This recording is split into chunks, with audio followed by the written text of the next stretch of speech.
अस्सलाम वालेकुम रहमतुल्लाहि बरकातहू जी। आज जी माशाल्लाह असीं अज हवेली च जी कराम गुज्जर दी बड़ी माशाल्लाह वड्डी हवेली है ते बकरियां दा ना उन्हें अलग ही सैटअप बनाया। ते आ जी साडे भाई कराम गुज्जर साहब। भाई कराम सुनाओ की हाल चाल है? ते भाई कराम किदां गर्मी गुरमी वावा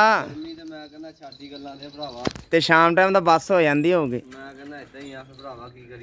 अच्छा आ बकरा थोड़ा माशाल्लाह। हाँ जी आ छेला छड्डिया।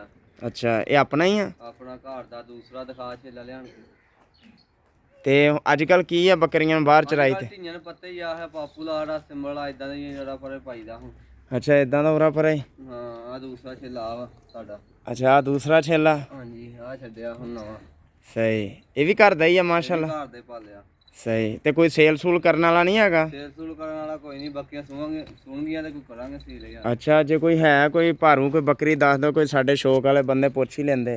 चलो आ जाणगे ते दस दिखा देंगे कोई ना कोई। अच्छा कोई ना कोई किदां दी बकरी जिद्दां दी पास कर लैण उदां दी दिखा दांगे। अच्छा चलो जी माशाल्लाह ये जी कराम गुज्जर दियां बकरियां। ते हुण इन्हां नूं की दाने दूने पाउणे ने? चुआई कर ली ना मक्की ते कणक पाउणी है, चुआई है करनी है। अच्छा अच्छा चुआई करनी है ते इस टाइम फिर बस हो जाती है इस टाइम बस हो जाती है भरावा, की करिए हुण। चलो अल्लाह खैर करे। ते होर किदां सब ठीक ठाक? हाँ जी सब ठीक ठाक शुक्र अल्लाह दा, तुसीं सुनाओ? चलो ठीक है जी माशाल्लाह बड़ी मेहरबानी जी। अस्सलाम वालेकुम।